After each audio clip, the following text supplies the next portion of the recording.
Sa mga non-Bisaya dyan na gusto matuto ng Bisaya words, tuturuan ko kayo ng mga basic Bisaya words and phrases para pag may nakita kayong content sa internet, hindi na kayo magpapa-translate sa mga Bisaya, okay?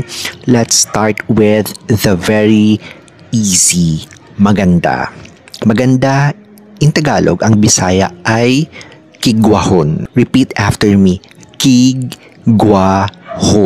Kigwahon.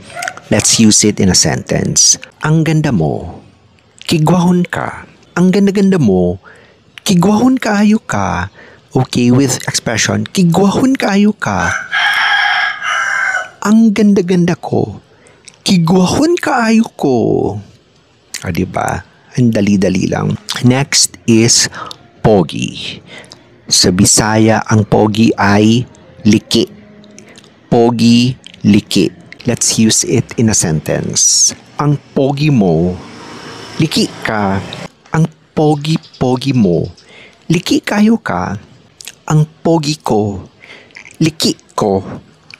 Ang pogi-pogi ko, liki kaayo ko.